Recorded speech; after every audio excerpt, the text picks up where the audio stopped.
You're out there, year after year, dropping $35, $45, even $50 for a hybrid tea rose at the nurse, bringing it home, spraying it every week, worrying every time it rains, wrapping it in burlap in November, then heading out in March the next year.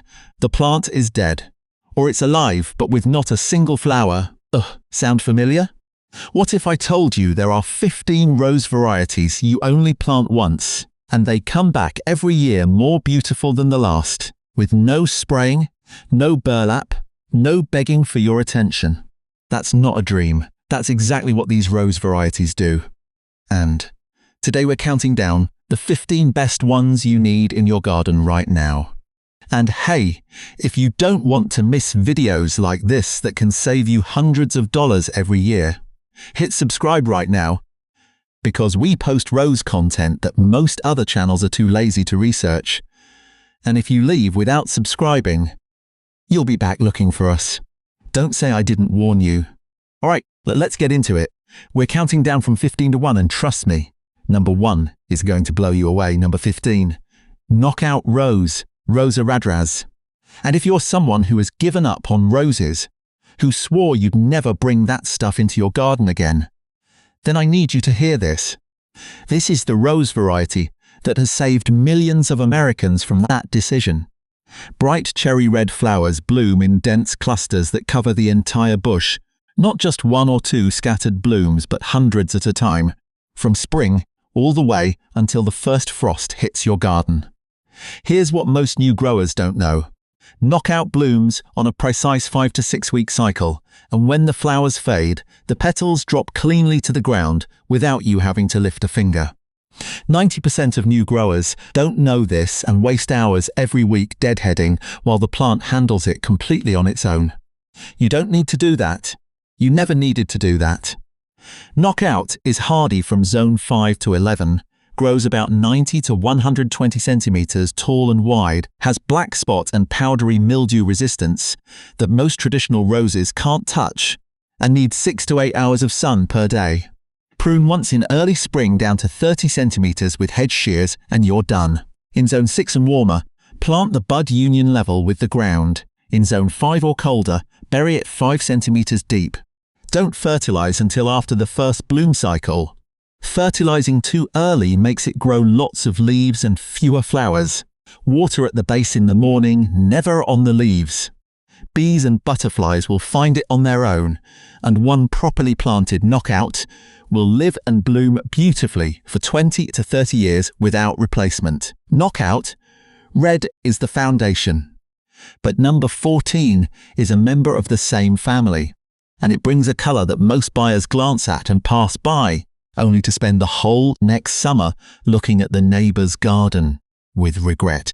Number 14, Coral Knockout Rose. Fiery coral color, not orange, not pink. A shade that sits right in the middle of all of them in a way that no name really describes until you're standing in front of it in the garden and can only say, yeah, that's the color. The color that makes the whole neighborhood turn their heads. And here's what most buyers don't know until they plant it and can't stop staring. The new foliage on Coral Knockout emerges a brilliant copper red before gradually turning deep green as it matures, meaning throughout the entire growing season you get 2 layers of color happening at once. Vibrant coral flowers on top, glowing copper red leaves underneath. No other variety in the Knockout family does that. Coral Knockout is hardy from zone 5 to 11, completely self-cleaning, with the same 5 to 6 week bloom cycle as red Knockout, same pruning and bud union rules. But the biggest difference is it handles heat and humidity one clear step better than original red Knockout, especially suited for the Gulf Coast, Texas, Florida, Carolinas, area where hot, humid summers can kill most traditional roses with black spot in a month, while Coral Knockout just stands there blooming like nothing's happening, without a single drop of fungicide. If you want to make the most of that coral color, plant it next to purple salvia or catmint. The complementary colors make the coral pop in a way you can't achieve if you plant it alone. And stay away from deep red or deep pink right next to it. They cancel each other out and both lose. The Knockout series gives you upright, colourful roses that are almost completely self-sufficient. But number 13 is completely different. It stays low, spreads wide, and covers the garden spots you stopped looking at long ago. Number 13, Drift Rose, Red Drift and Peach Drift. There are garden spots you've stopped looking at. Slopes no one wants to deal with, the embankment along the driveway, the empty patch under the fence where weeds keep growing no matter what you do. And drift roses were created exactly for those spots. Small flowers bloom in dense profusion, covering the plant like a carpet. Red drift is bright vivid red. Peach drift is a softer pale peach and has something you don't expect from a ground cover. A light honey fragrance that wafts up every time you walk by. Here's what most buyers don't know. Drift roses are the result of crossing large-scale ground cover roses with miniature roses, which is why they have unusually deep roots compared to the modest-looking small plant above ground. That's exactly why many US cities and transportation departments use them on highway medians without irrigation systems once established. The deep roots find water on their own, stand strong on their own, take care of themselves. Drift roses are hardy from zone 4 to 11, only 45 centimeters tall, but spread up to 90 centimeters, blooming from mid-spring all the way until the first hard frost. Cut the whole thing down to 15 centimeters in early spring. That's it for the year, nothing else to do.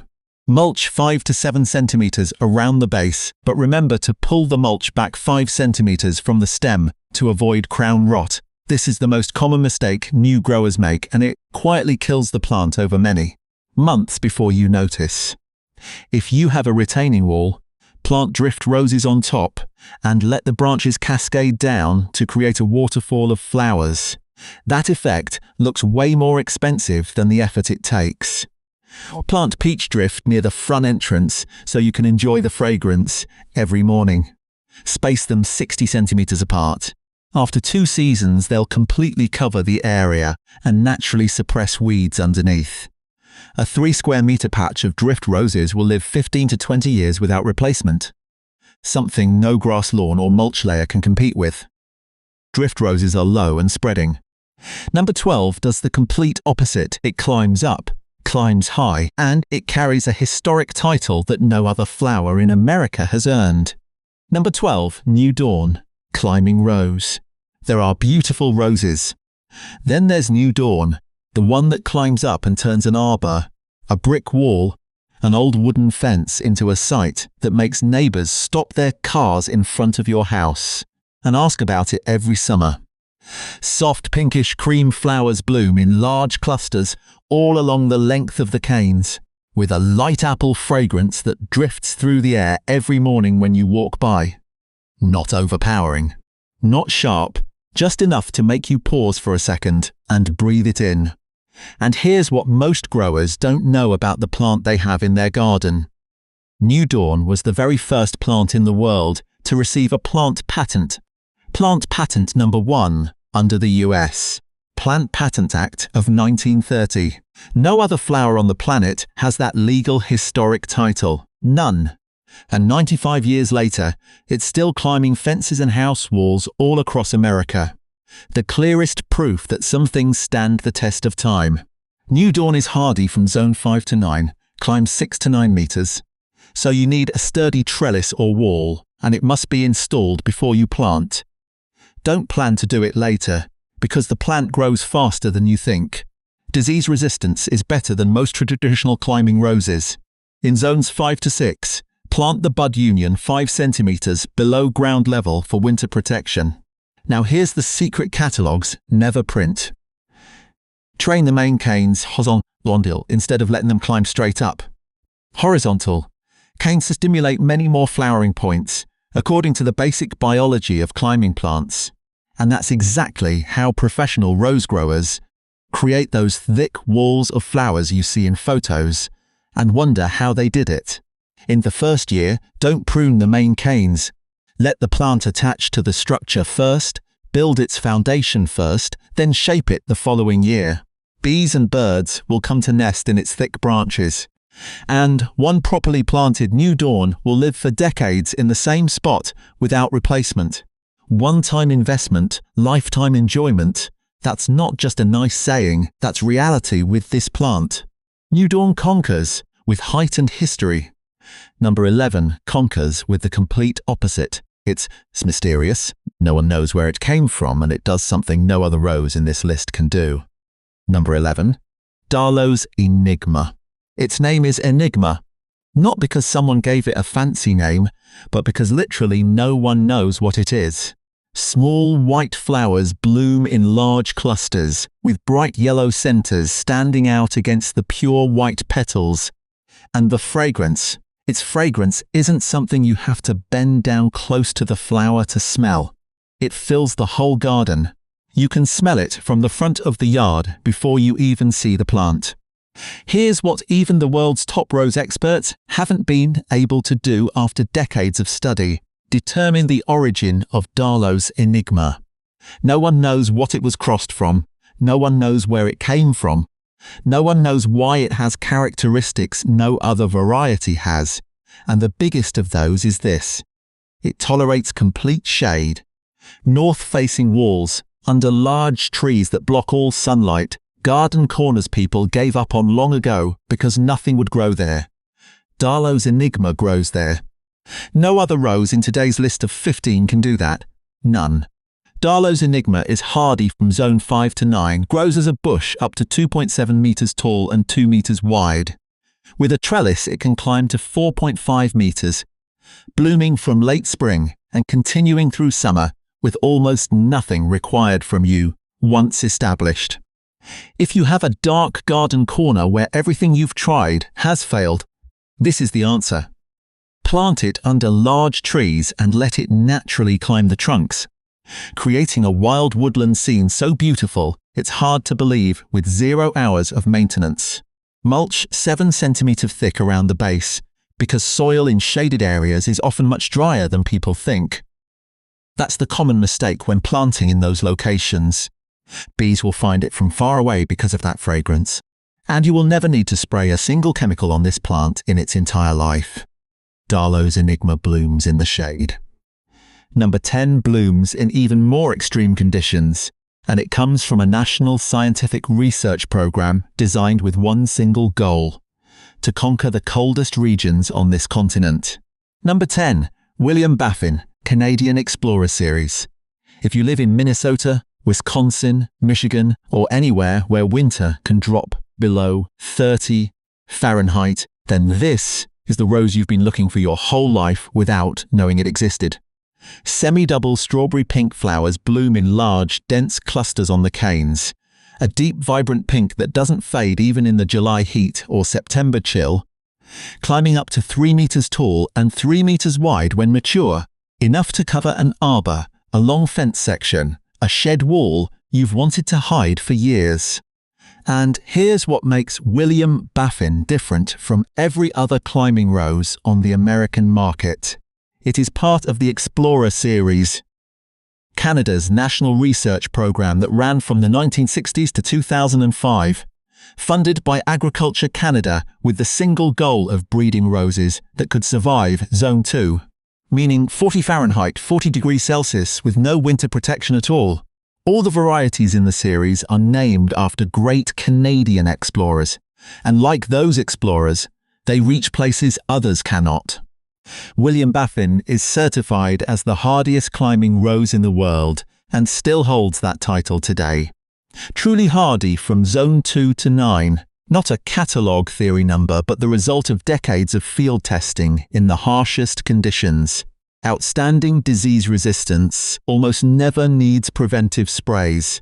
Bury the bud union 5 to 7 centimeters below ground level in the coldest zones for an extra layer of safety. And here's the most important tip when buying this plant. Choose own root instead of grafted. If the top growth dies back in an unusually cold winter, an own root plant will regrow true to William Baffin from the roots. A grafted plant will regrow as a completely different rootstock, and you'll be staring at some random rose wondering why. Fertilize with organic matter in the first season to push strong growth. And after that, the plant takes care of itself. No burlap, no covering, nothing at all in winter. That's something no other climbing rose in America can tell you. William Baffin conquers with cold-hardy endurance. Number 9 conquers with something completely different. It is the only rose in this list where the fragrance, when you stand close, can make you stop in your tracks and not want to walk away.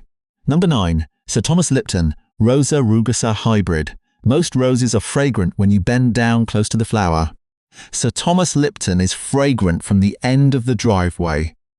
You haven't even seen the plant yet. You don't know which corner of the garden it's in, but the fragrance has already reached you first. And that's just the first thing about this plant that amazes you. Double white flowers with thick petals layered 17 to 25 per bloom, blooming in vibrant clusters at the beginning of summer, and then reblooming continuously until frost. And when the flowers fade, what replaces them is even more beautiful than you think. Bright, shiny red hips hanging on the canes all through fall, looking like little jeweled ornaments hung on the bush. Here's what most growers don't know.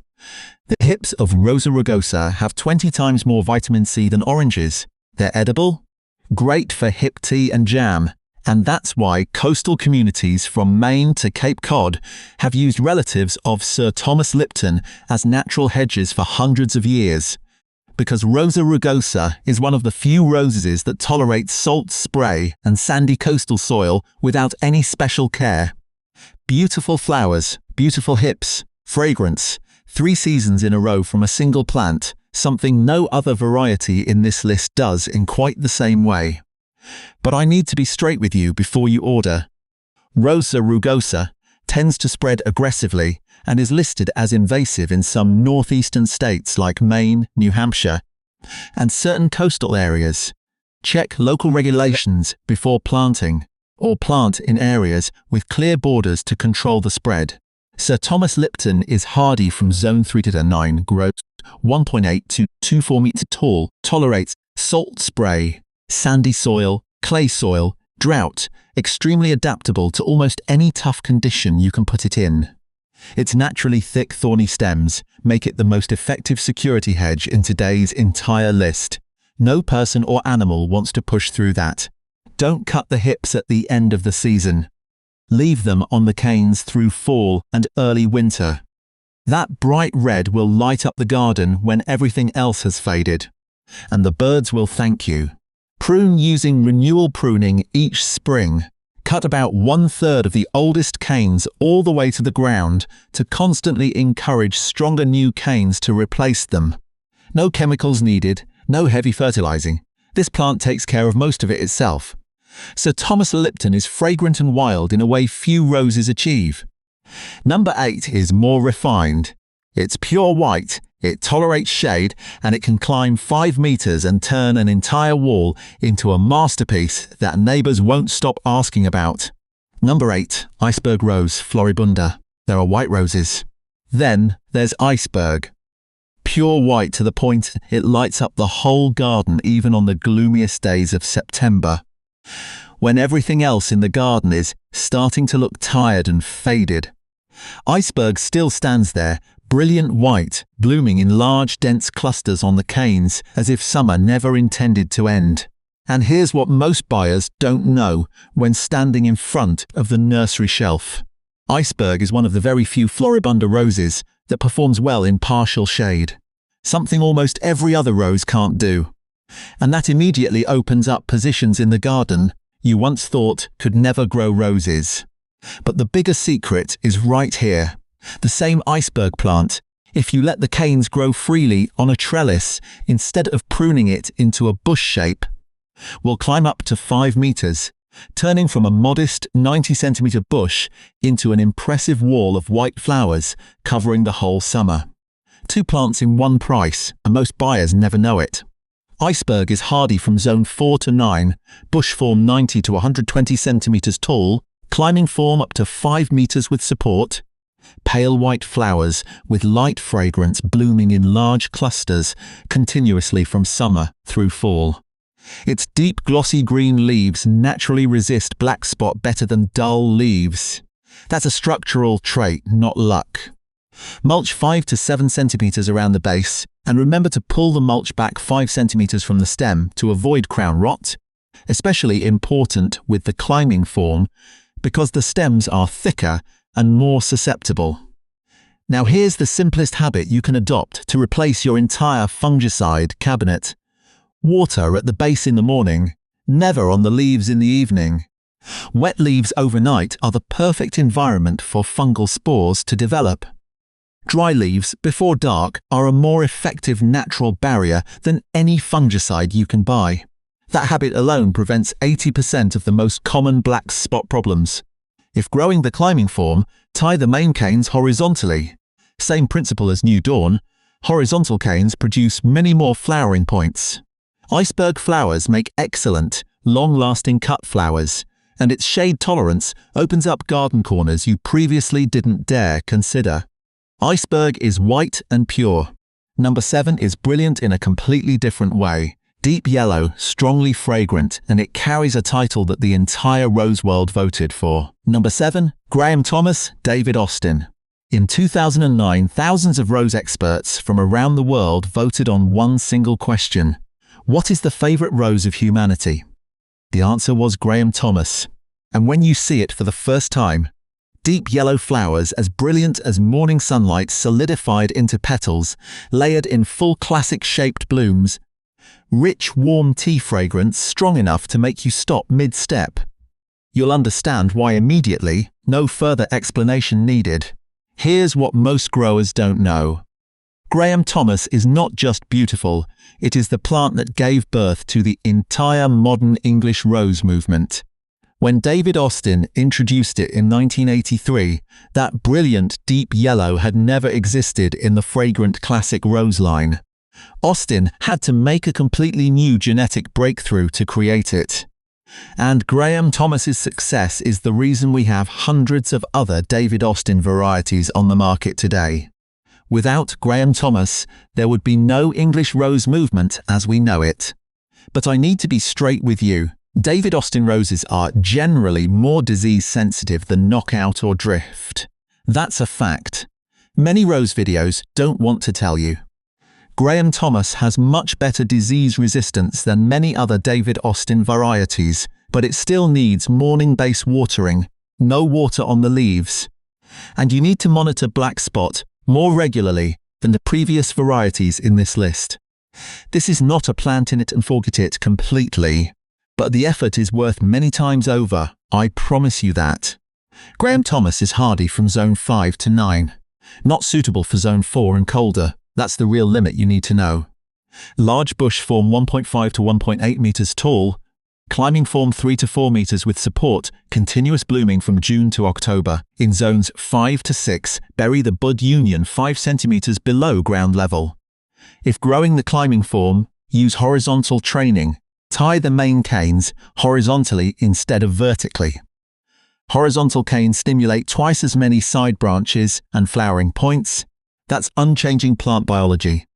Hard prune in early spring down to 45 centimeters to maintain a neat bush shape and encourage stronger new growth. Honeybees will find it from far away because of its rich fragrance. The cut flowers are beautiful and long-lasting in a vase. And every season this plant blooms in your garden is a living piece of gardening history happening right before your eyes. Graham Thomas is a legend recognized by the whole world. But number 6 is the David Austin variety that if you could only plant one single rose in your entire gardening life, this is the one many experts would choose first, and the reason will surprise you. Number 6, Lady of Shalott, David Austin, buds of burnt orange red, opening into salmon pink bowls with glowing golden undersides. Warm tea fragrance, blended with clove and ripe apple, drifting through the morning air. This isn't catalogue copy. This is the real experience when you stand in front of this plant for the first time, and most growers tell me they stand there much longer than they intended. Double flowers with more than 50 layered petals in a classic bowl shape, blooming from late spring until frost with no significant breaks in between. Something even Graham Thomas doesn't do to this degree. And here's the secret many growers go an entire season without ever noticing. The inner and outer sides of Lady of Shalott's petals are two completely different colours. Salmon pink on the outside, warm glowing gold on the inside when the flower opens, and that transition changes hour by hour as the light changes. Its name was given in honour of Alfred Lord Tennyson's poem to mark the 200th anniversary of his birth.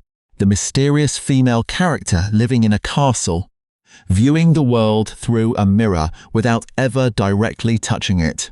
And like that character, its flowers always hold something back inside that you only see when you bend down and truly look. Lady of Shalott is hardy from zone 4 to 11.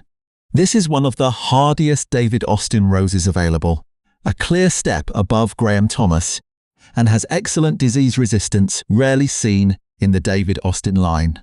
That's the biggest reason to choose this variety if you want to start with English roses, without worrying too much about disease. Grows 120 to 150 centimeters tall, continuous blooming from late spring to frost, holds the RHS Award of Garden Merit, vase life 4 to 6 days, as cut flowers. In zone 6 and warmer, plant the bud union level with the ground. In zones 4 to 5, bury it 5 centimeters deep. Buy own root from a specialty nursery instead of grafted. Own root plants recover from the roots after harsh winters and live significantly longer. And with a beautiful variety like this, you want to be sure what comes back the next spring is still Lady of Shalott and not some random rootstock. If you want to create a garden corner that looks professionally designed when you actually have zero design knowledge, try this trio. Lady of Shalott peach orange in the middle, Salvia May Night deep purple behind it, catmint purple blue edging in front. The three complementary colours create an effect that passers-by will stop to photograph. Honeybees will visit all season with that complex fragrance. Lady of Shalott is the best possible gateway into the world of English roses, the easiest to grow, hardiest and most disease-resistant in the line. But number 5 is not a David Austin. It has stood strong for nearly 70 years on American soil, planted in every prestigious garden from the East Coast to the West Coast. And when it was born, it forced the entire world rose industry to create an entirely new category that had never existed before, just to have a place to classify it. Number 5, Queen Elizabeth, Grandiflora. In 1955, a rose was born that was so large, so vigorous that the rose experts had to meet and create an entirely new category just to classify it. They called that category Grandiflora. And to this day, nearly 70 years later, no variety has surpassed the plant that gave birth to that category. Silvery pink flowers, not deep pink, not pale pink, but that subtle silvery pink shade that only Queen Elizabeth has, blooming in clusters of 3 to 5 on long, elegant, upright stems, 38 to 40 petals per flower, light, delicate tea fragrance, and the plant self-cleans faded flowers without you having to do anything. Here's what breeder Walter Lammert spent years achieving, and most growers never notice. Queen Elizabeth is almost thornless, nearly thornless, extremely rare in traditional roses, and its leaves are glossy like leather thanks to an unusually thick cutin layer whose structure naturally prevents fungal spores from sticking to the leaf surface, explaining why it resists black spot so well. It's nearly immune under normal conditions while other varieties around it struggle with disease. This plant won All-America Rose Selections in 1955.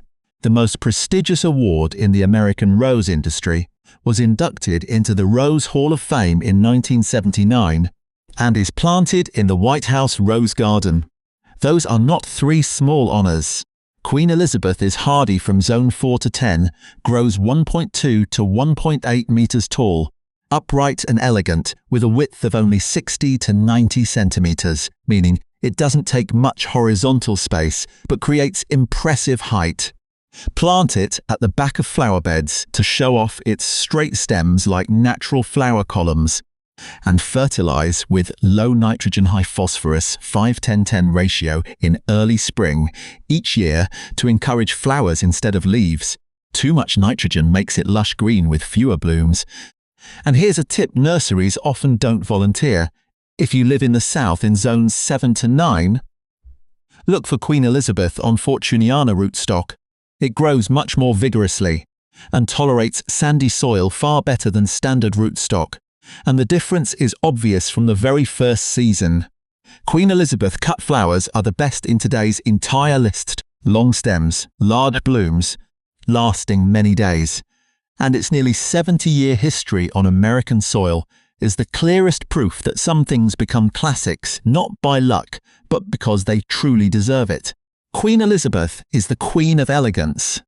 Number 4 is completely different. It's not elegant in that way. It covers the ground, blooms non-stop, and it has just been certified with something no other rose on the American market can claim. Number 3, Blushing Knockout. In the entire famous Knockout family, there is one variety that most buyers stand in front of at the nursery shelf and pass by because it looks too simple, too plain. Just 5 thin, blush pink petals, while the double red and vibrant coral ones next to it are calling for attention. And that is the biggest mistake they can make at that shelf. Blushing Knockout is the only single petal variety in the entire Knockout family, and precisely because it has only 5 petals, instead of dozens layered like the doubles. Bees can access its stamens and nectar 3 times more easily than same-color double flowers. Pollination research has proven this clearly and consistently. Single flowers attract more bees than double flowers, not because of fragrance, but because of physical accessibility. Bees don't have to struggle through dozens of petals to reach the nectar. They go straight in and straight out, efficiently and quickly, and therefore they visit many more times in the same period. If you have a vegetable garden, fruit garden, or anything in your garden that needs pollination to produce, this is the rose you need to plant closest, not because it's the most beautiful, but because it works most effectively for the entire surrounding ecosystem. Blushing Knockout is hardy from zone 5 to 11, single 5-petal blush pink flowers with bright yellow centers, the best powdery mildew resistance in the entire Knockout family. Completely self-cleaning with a 5 to 6 week bloom cycle, and especially suited for hot, humid southern regions where high humidity causes many other Knockout varieties more trouble. Same pruning and bud union rules as original red Knockout. Nothing new to learn. Plant it near your vegetable or fruit garden. This is the most effective bee magnet in today's entire list of 15 varieties. And that effect spreads throughout the surrounding garden. Pair the blush shade with purple-blue catmint or lavender next to it. That duo creates a naturally romantic cottage garden look without needing any design knowledge. No chemicals ever needed, lives for decades, and contributes to the pollination ecosystem in a way the more showy double varieties simply cannot. We're getting close to the top. Number 2 is the rose variety that most Americans have never heard of, but when they hear the story behind it, they want to buy it immediately. Number 2, Pink Double Knockout. If the original red Knockout was the game changer, then Pink Double Knockout is proof that perfection can still be improved in ways you wouldn't expect. Double flowers with about 40 layered petals in a classic Victorian rose shape, soft baby pink color that feels romantic, but with all the toughness of the wild Knockout line behind it. High black spot and powdery mildew resistance, completely self-cleaning, 5 to 6 week bloom cycle non-stop from spring until frost. And here's what most growers don't know about the plant blooming in their garden. The pink color of Pink Double Knockout changes with temperature. Deeper and more romantic in the cool weather of early spring and late fall, lighter and fresher as summer temperatures rise. That means one single plant gives you 2 different color tones in the same season without you having to do anything to create that change. It happens naturally with the rhythm of the weather. This is not a genetic flaw, not a sign the plant is having problems. This is a natural physiological trait that few people appreciate and most growers completely overlook.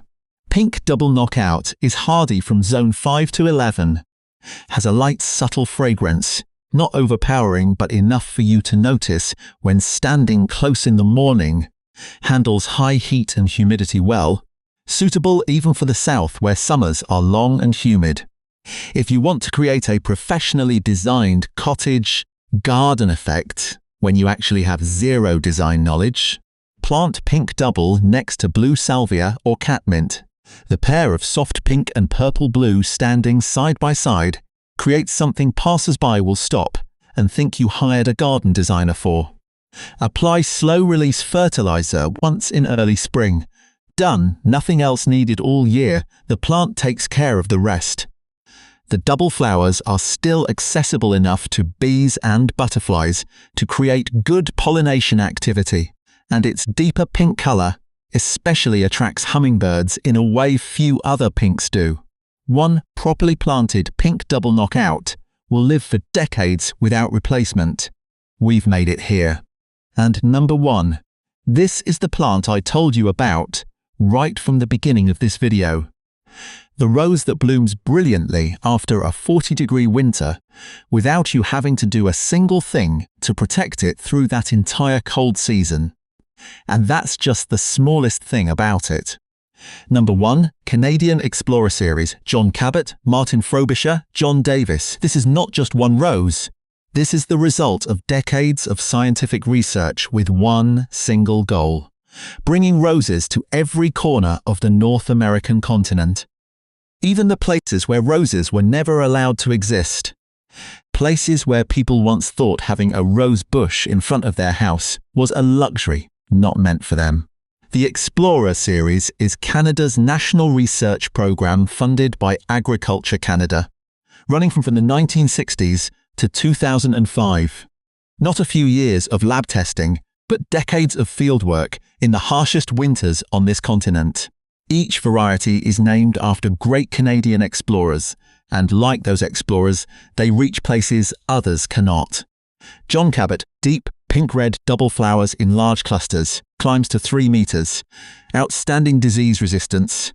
This is the most popular variety in the Midwest and Great Plains, where winters are the harshest and rose growers had given up long ago. Martin Frobisher, ivory white fragrant flowers, shorter at 1.2 to 1.5 meters. Perfect for small gardens and traditional flower beds. And this is one of the most fragrant varieties in the entire Explorer series. Something you rarely find in a truly hardy line. John Davis, deep pink flowers, climbs to 2.5 meters, continuous rebloom from summer through fall. And according to many independent reviews, this is the best disease-resistant variety in the whole series. All are truly hardy from zone 2 to 9. Not a catalogue theory number, but certified results from decades of field testing in conditions where most other roses die on the first night of winter. No winter protection needed in most zones, no burlap, no covering, nothing at all. This is the absolute point that no other rose variety in today's list can tell you. Outstanding disease resistance. Almost never needs preventive sprays. In zones 2 or 4, bury the bud union 7 to 10 centimeters below ground level for maximum protection. And as I said at number 10, always buy own root. If the top growth dies back in an unusually cold winter, the plant regrows true to type from the roots. Not as something completely different you don't recognize. Fertilize with organic matter in the first season to push strong growth. Cut about 1/3 of the oldest canes each spring, using renewal pruning to constantly encourage stronger new canes to replace them, and after that step out of the garden and let them do their job. Bees and butterflies will find them all season without you having to do anything to invite them, and not a single drop of chemicals is ever needed. The day you walk outside in April, after a Minnesota winter that dropped to -30, and see your Explorer rose pushing out new growth and getting ready to bloom again, without you doing a single thing to protect it all winter long.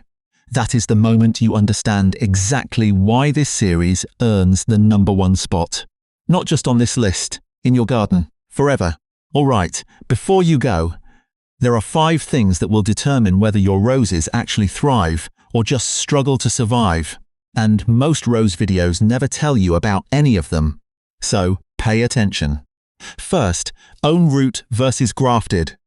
This is the most important decision you make when buying a plant, and 95% of new growers don't know the difference. Own root rose means the entire plant from roots to top is one single variety. Grafted rose means the top is the variety you want, the bottom is a completely different rootstock. If the grafted top dies from winter cold, the plant regrows as the rootstock, not the variety you bought, loved and waited all winter for.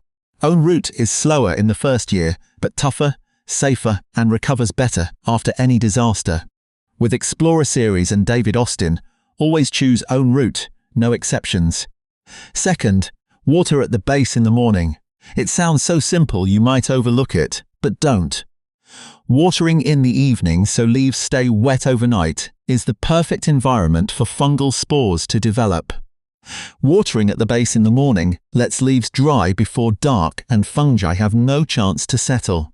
No fungicide is as effective and cheap as that habit. Combine it with 5 to 7 centimeters mulch and pulling the mulch back 5 centimeters from the stem to avoid crown rot. Those 2 habits together eliminate 80% of the most common disease problems without spending a penny on chemicals. Third, Rose Rosette Disease. This is the most dangerous enemy of American roses right now, and most growers don't know it exists until it's too late. Spread by tiny areophid mites, no cure and spreading rapidly across the US. Early warning signs. New shoots that are unusually red and don't turn green, stems that suddenly grow abnormally thick thorns, distorted, twisted leaves called witch's broom. When you see those signs, dig up the entire plant immediately. Bag it tightly and do not compost it.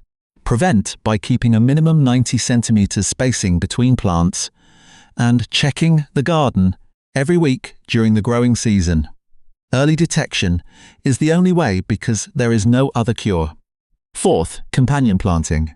The biological defense system that commercial rose gardens invest in researching but rarely share publicly. Plant lavender, catmint or allium next to roses. Their scent naturally repels aphids without a single drop of chemicals. Marigolds planted at the edge of beds attract aphids more than roses, sacrificing themselves to protect what stands behind them. Geraniums planted in between create habitat for beneficial insects that eat harmful pests. You can implement the whole system for the cost of a few young plants. No chemical package does this better.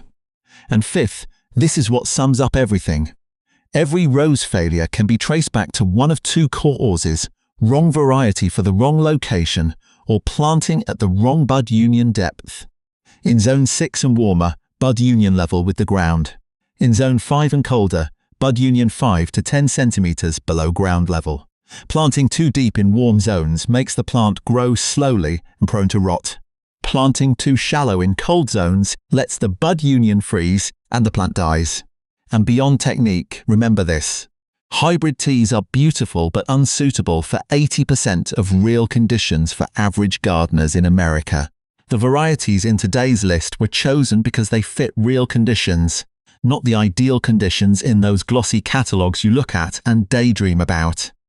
Planting the right variety has, from the start, saved more than trying to save the wrong variety year after year. While your neighbours are standing at the nursery every spring, hesitating in front of expensive hybrid teas they know in their hearts will fail again, your garden is already blooming. The rose bushes you planted last season are bigger, healthier, and more beautiful than last year without you having to do anything extra to achieve that. No spraying every week. No worrying every time it rains hard. No wrapping burlap every November and unwrapping every March like you're protecting and uncovering something fragile.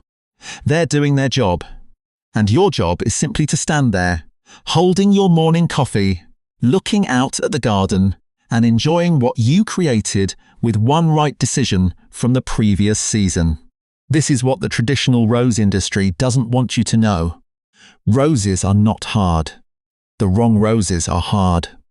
And now you know the 15 right varieties from Knockout for beginners who have never grown roses before, to Explorer series for people living in the coldest regions of this continent who once thought roses were a luxury, not meant for them.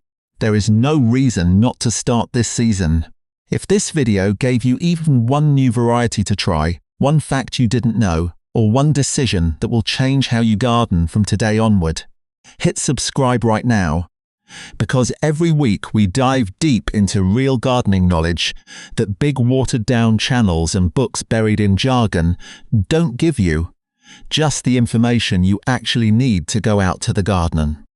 And do it right away, without having to be an expert. Hit the bell so you don't miss it.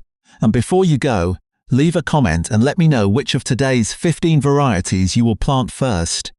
I read every single comment, and I really want to know.